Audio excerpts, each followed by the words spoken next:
Assalamualaikum warahmatullahi wabarakatuh.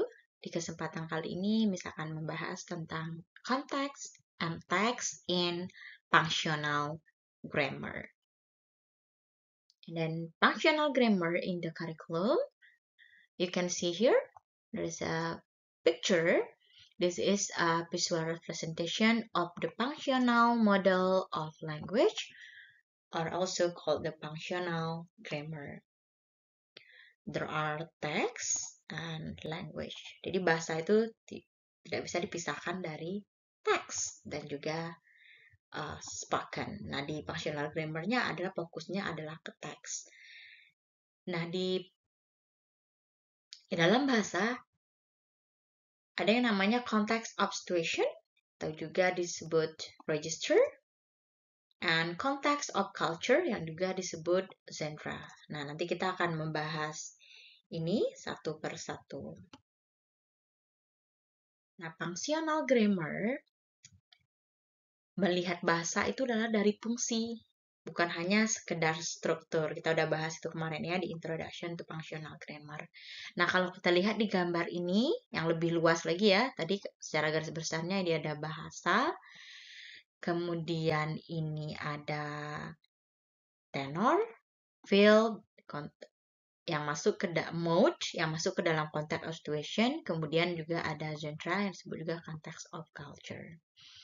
Nah, context of situation dan context of culture ini saling berhubungan ya. Tiga makna utama yang dibahas dalam functional grammar adalah experiential, yang di sana ada namanya proses. Nah, proses, ada participants, dan juga ada circumstances. Di dalam kemudian ada namanya interpersonal metafunction. Di dalam interpersonal itu ada mood, modality, terus juga attitudinal and appraisal. Nah, kemudian yang ketiga ada namanya textual metafunction. Di dalam textual metafunction ini yang dianalisis adalah theme, thematic structure, juga ada rhyme, kemudian juga ada yang di dalam rhyme itu ada cohesion and coherence. Tiga area analisis grammar ini, yang ini, tadi sudah disebutkan bahwa dia disebut juga dengan experiential metafunctions. Kemudian yang ini adalah interpersonal metafunction. Kemudian yang ini adalah textual metafunction. Nah, functional grammar itu tidak hanya mempelajari struktur kalimat seperti subjek, predikat, dan objek, tapi bagaimana bahasa berfungsi dalam menyampaikan pengalaman dan hubungan sosial, serta organisasi teks dalam konteks of situation, konteks situasi, dan juga konteks of culture. Kita ke konteks of culture dulu, genre.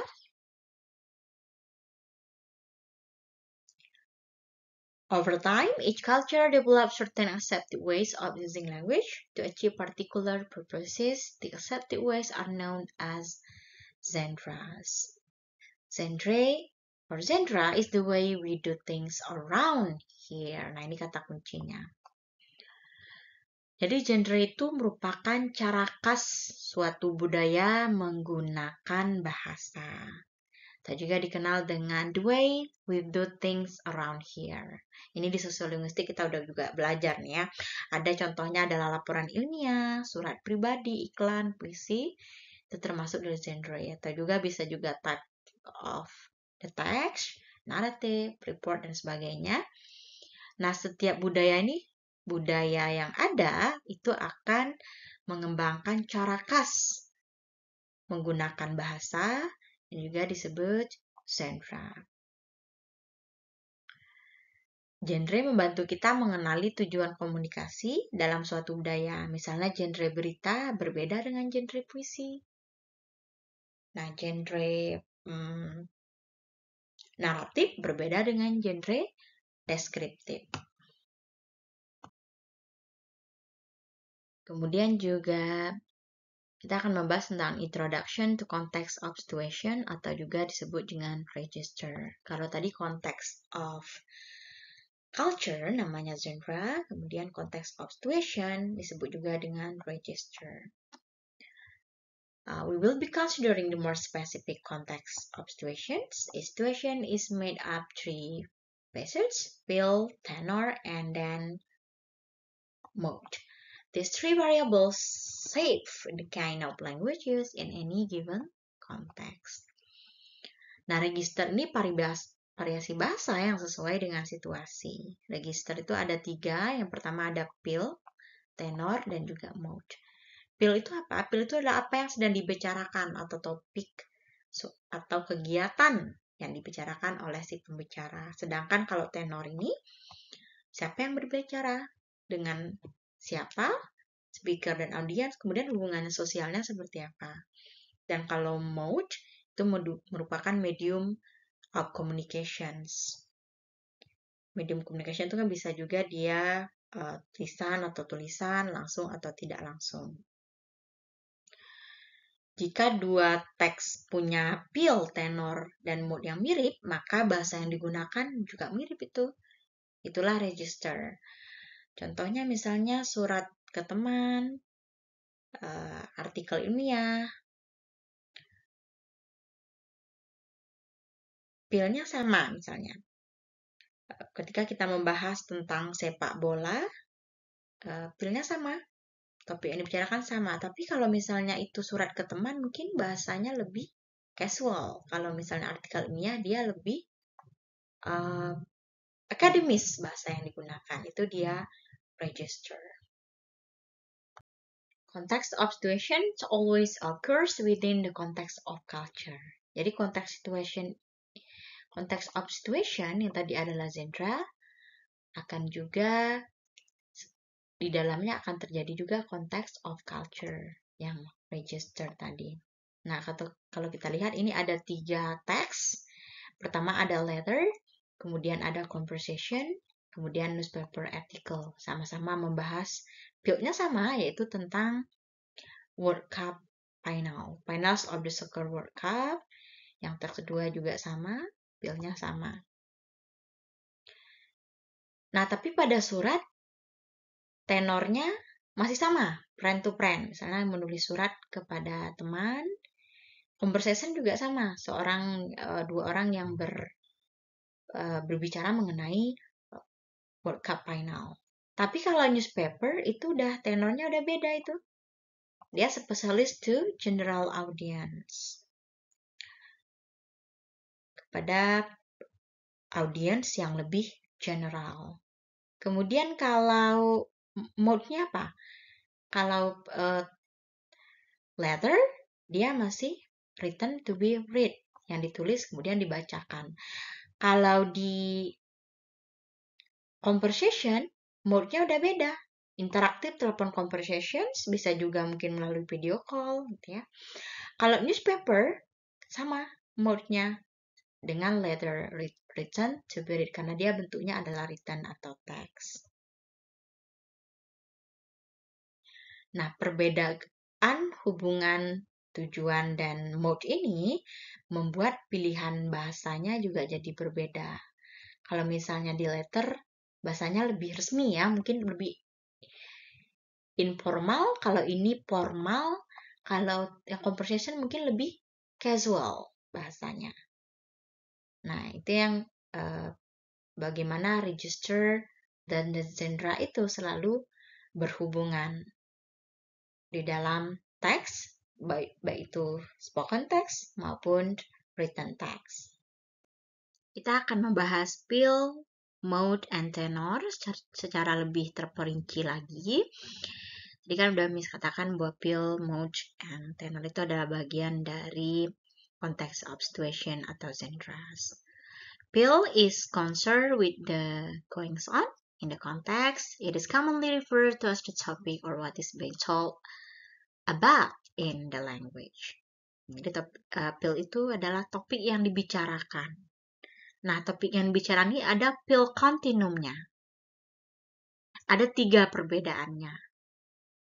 Bisa juga itu everyday pills, bisa specialized pill, dan juga bisa juga highly technical pills. Ada 3. Topiknya sama, tapi mungkin kosakata yang digunakan akan berbeda.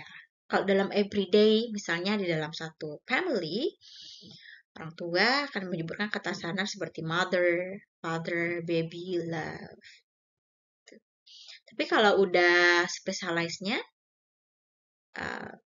akan kosakata yang digunakan misalnya responsibility, role model, seperti itu ya. Dan untuk yang istilah biologinya, bisa jadi offspring, hereditary, heritage, gitu ya, warisan keluarga.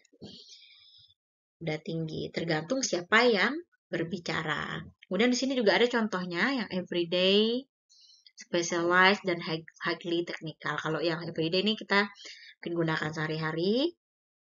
Kalau perut kan Englishnya adalah belly atau tummy kalau anak kecil. Kalau orang tua mungkin atau kita yang di usia dewasa akan menyebutnya stomach. Tapi specialized, kalau specialized ini di dalam dunia akademis, misalnya guru biologi akan mengatakan perut itu adalah abdomen atau torso.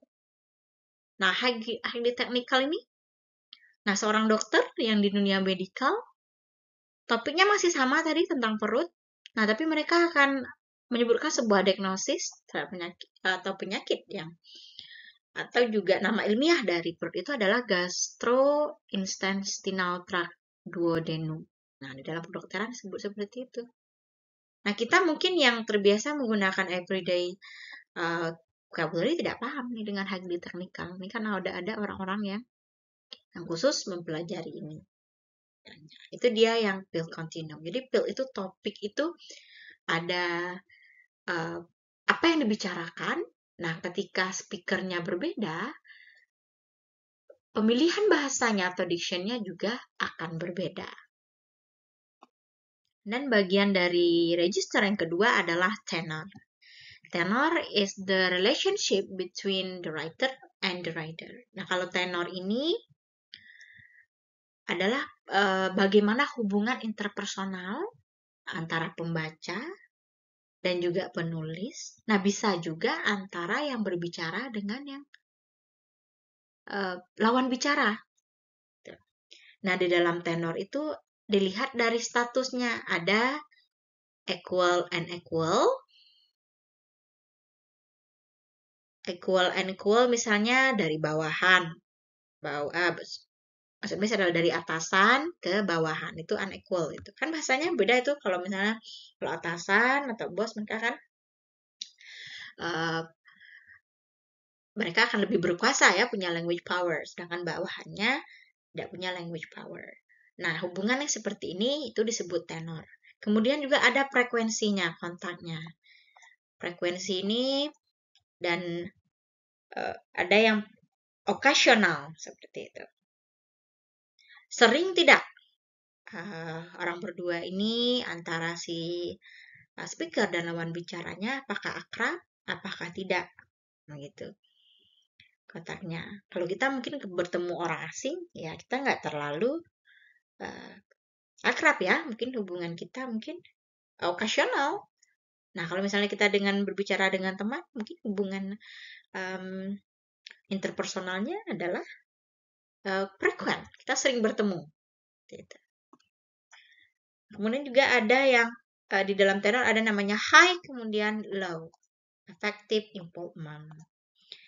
Affective involvement ini berkaitan dengan emosi dan juga tinggi rendahnya emosi kita. Kalau kita dekat tadi, kalau frequent mungkin kita punya emosi yang high, yang tinggi pula. Kalau misalnya occasional, kita jarang bertemu dengan si lawan bicara ini, mungkin juga emotionnya, affective involvement-nya low, rendah gitu.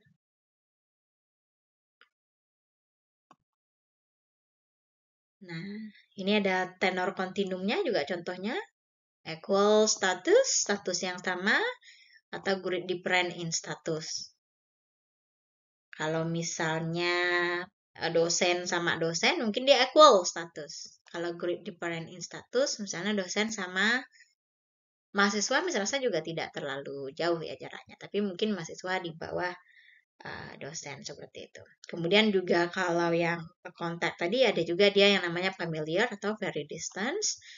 Kemudian ada juga yang hubungan personal antara dua orang speaker dan pembicara, bisa jadi juga dia great deal of emotional expression dan juga bisa di little emotional expressions.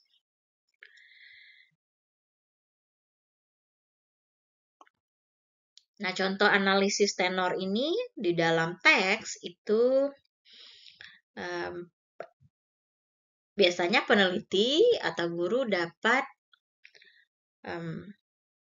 memperhatikan yang pertama mode-nya deklaratif atau interrogatif. Kemudian juga ada modality, probability and obligation, polarity, vocation, kemudian person-nya bisa first, second, answer, itu yang digunakan dalam bentuk tulisan. Kan kadang orang menggunakan the third singular person, bisa juga first person. Kemudian appraisalnya seperti apa?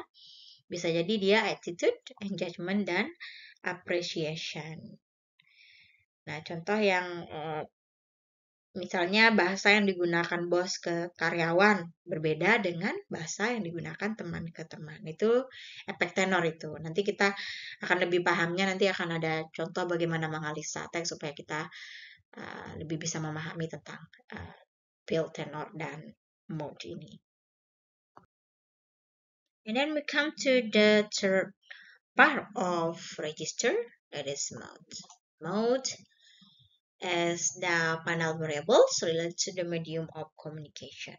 Jadi mode itu adalah medium komunikasi, bisa dia dalam bentuk lisan, spoken, atau juga bisa dalam bentuk tulisan. Dan juga ada namanya mode continuum, seperti dengan tenor tadi. Mode continuum itu ada sebuah teks yang mau spoken like atau yang mau written like. Yang mau spoken like itu seperti apa? Yang face-to-face conversation itu berarti mau spoken like.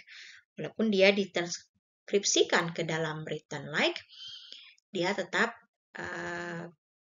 mau spoken like namanya. Tapi kalau mau written like ini yang seperti apa? Nah, ada seseorang yang presentasi, tapi yang dibacanya hanya slide presentasinya saja tanpa menjelaskan. Itu artinya walaupun spoken, tapi dia mau written like namanya, membaca yang sudah tertulis. Nah, gitu. Jadi kita akan menganalisa teks, sehingga kita bisa menentukan apakah dia mau spoken like atau mau written like.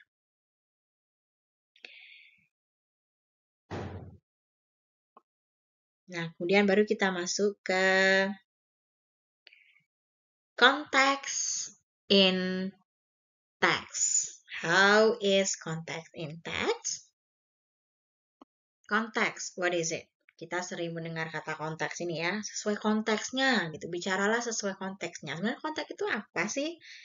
Nah, here are four sub-areas involved in fleshing out what we mean by context. Jadi konteks itu kalau dalam linguistik atau dalam pandangan functional grammar itu ada 4. Yang pertama ada psychal context, kemudian epistemic context, linguistic context, dan social context. Psychal context, we can think of this in terms of where the conversations is taking place, what objects are present, and what action are occurring, and so forth. Jadi yang dimaksud dengan psychal context ini adalah tempat, apa saja benda, dan tindakan ketika orang berkomunikasi atau berbicara. Nah, itu namanya physical context. Apa aja yang ada di sana secara fisiknya? Ada bisa jadi tempat, mungkin objeknya, dan juga ada tindakannya. Itu yang physical context. Kemudian epistemic context. Epistemic context refers to what speakers know about the world. For example, what background knowledge shared by the speaker is crucially part of your epistemic knowledge when you have a conversation with someone else. Epistemic context ini adalah pengetahuan bersama. What speakers know about the world. Apa yang diketahui oleh pembicara tentang world. Nah, word dalam functional grammar ini adalah topik yang dibicarakan itu ya, yang berhubungan dengan field. Contohnya apa? Pengetahuan, background knowledge is shared by the speakers. It's crucially part of your epistemic knowledge. Ya. Jadi epistemic konteks ini akan menentukan bagaimana cara bicara orang tersebut. Kalau misalnya yang dibahas adalah tentang tadi, kalau contohnya di tenor tadi adalah about stomach. Nah, ya pengetahuan orang-orang yang awam sehari-hari ya perut itu stomach, belly, tummy. Tapi kalau guru-guru biologi menyebutnya ada torso, yang lain. Nah, kemudian di dunia kedokteran mereka akan sebutnya ya gastro yang berhubungan dengan usus. Nah, itu epistemic konteks. Jadi topik yang sama akan dibicarakan dengan bahasa yang berbeda sesuai dengan pengetahuan dari si speakernya. Linguistic context. The linguistic context refers to what has been said already in the utterance.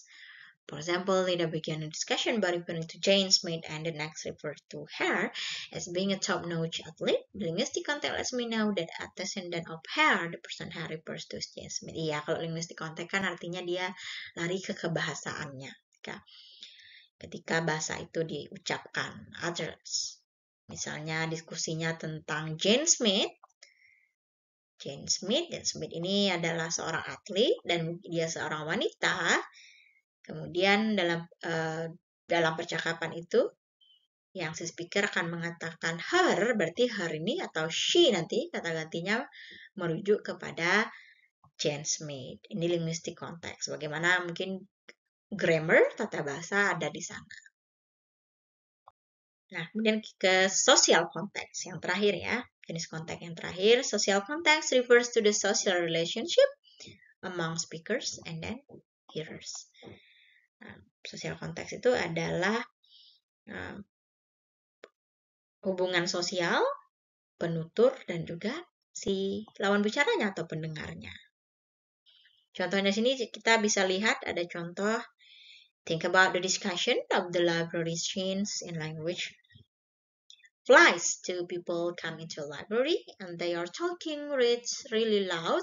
They sit at your table and continue their babbling. So you look up them and say, "Excuse me, could you please speak up a bit more? I miss what you say." Nah, dari ini konteks sosial, sosiolinguistik ya.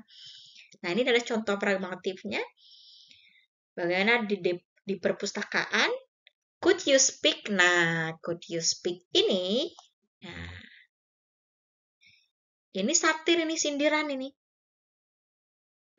Yang berarti kebalikannya. Itu. Artinya kalau misalnya orang berkata seperti ini, kita disuruh diam.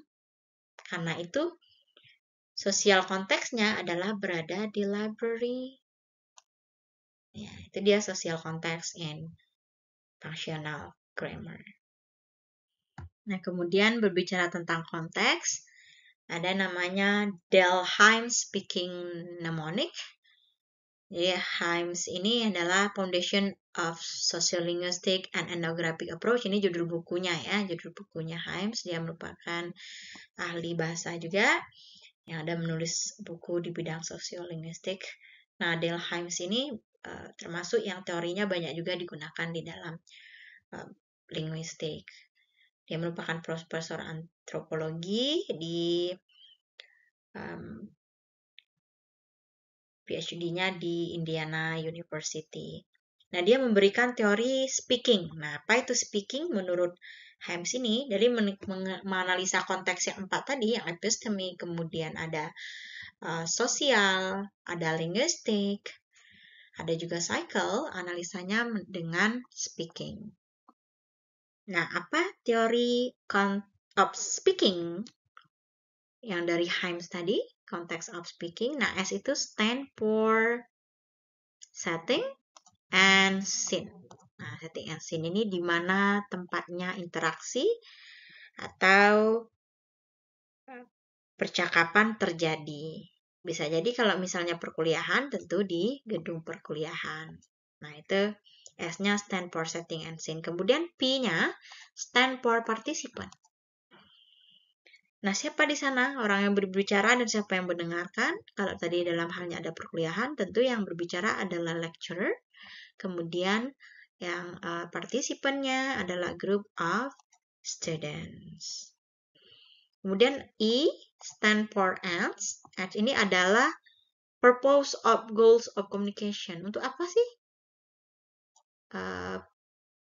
komunikasi itu terjadi? Nah, kalau dalam halnya contohnya adalah perkuliahan, tentu tujuannya adalah dosen memberikan sebuah topik kepada mahasiswanya, yang seperti yang bisa lakukan sekarang ya, supaya mahasiswanya dapat memperhatikan student attention to interesting example. Mungkin akan memberikan contoh-contoh yang menarik sehingga mahasiswa tertarik. Kemudian A stand for X sequence. X sequence itu artinya misalnya dosennya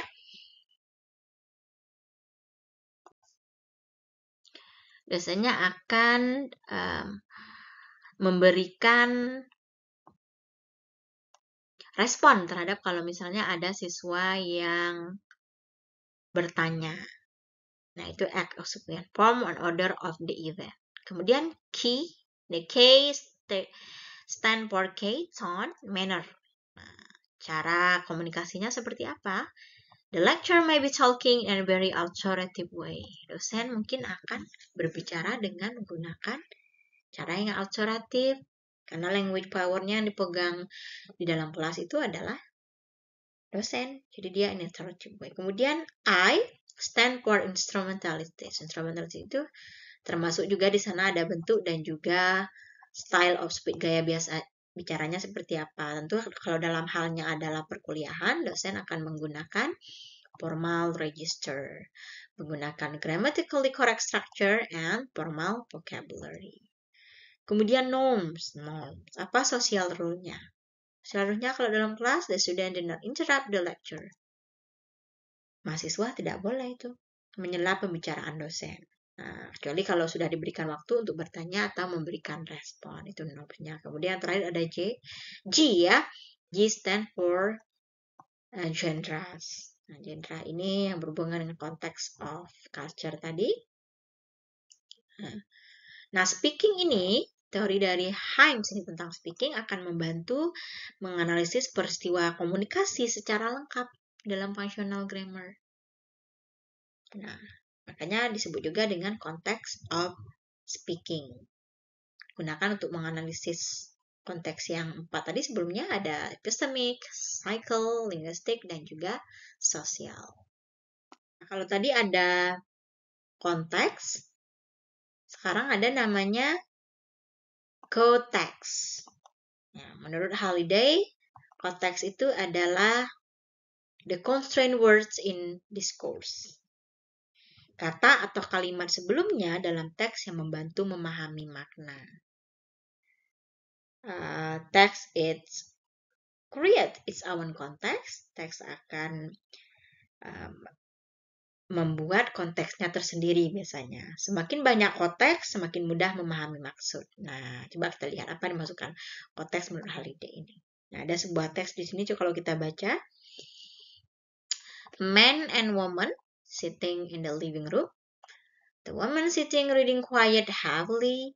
The man's boy goes to the window, looks out the window, and gets himself ready and goes out. Nah, goes to a club, has a drink, talks to the barman, then he starts dancing with a beautiful girl, long black hair. Has a good time, and then he goes home and he calls her, and his wife overhears him. And then bisa dibayangkan apa yang akan terjadi ya. Oke, nah jadi ini dari teks ini kan dia banyak sekali konteksnya.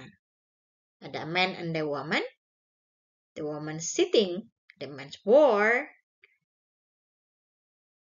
goes to juga diulang 2 kali di sini ya, goes to untuk memperjelasnya, ke club. Nah, karena ini masih the man ya, the man goes Has the ring told to Berman? Then he started. Dan he ini command-nya tadi larinya. Nah, he command start dancing with a beautiful girl. Has a good time. Then he goes home and he calls her. Harus ini konteksnya. Konteks dari a beautiful girl long back hair. Karena yang terakhir itu ya. And his wife overhears him. His ini merujuk ke the man tadi ya. He and then overhears him juga mengacu kepada the man tadi. Nah, konteks ini walaupun teksnya seperti ini, kita udah tahu ini he-nya siapa, kalau si yang di sini siapa, itu namanya konteks. Semakin banyak konteks, semakin mudah memahami maksud. Nah, ini juga mungkin bisa tambahkan apa yang akan terjadi setelah itu. Nah, representation of the model of language, jadi bisa dibikin segitiganya seperti ini. Ada culture, ada situation. Nah, the context of situation itu juga disebut dengan register, kemudian konsep of culture disebut juga dengan genres. Nah, genre itu kalau kita bisa sebutkan kembali bahwa tujuan sosial itu namanya genre. Misalnya laporan, narasi, iklan itu termasuk genre. Nah, kalau register variasi bahasa sesuai situasi. Ada feel, tadi ada 3 ya, feel, mode, and tenor. Nah, genre ini akan menentukan struktur dari teks. Kemudian register akan menentukan gaya bahasa dan kosakata yang digunakan oleh si pembicara dan lawan bicara. Boleh jadi dalam bentuk spoken text, bisa juga dalam bentuk written text. Jadi kesimpulannya ada, apa yang bisa kita ambil kesimpulannya? Nah, ada purpose, organizations, language features, why we use it, section of the text, that text in type. Jadi konteks budaya itu namanya genre, konteks of situations namanya register, yang dalamnya ada feel, tenor, and mode. Nah, keduanya akan tertuju di dalam functional grammar. Analisis bahasa artinya kita juga menganalisis konteks. Analisis bahasa atau analisis konteks dengan memahami genre dan register, ini genre ya, dan register, kita bisa melihat why language is used the way it is. Bagaimana bahasa itu digunakan seapa adanya. Apa maksud dari pembicara dan juga lawan bicara. Nah, terima kasih sudah menyimak video ini, Anda semua. Assalamualaikum warahmatullahi wabarakatuh.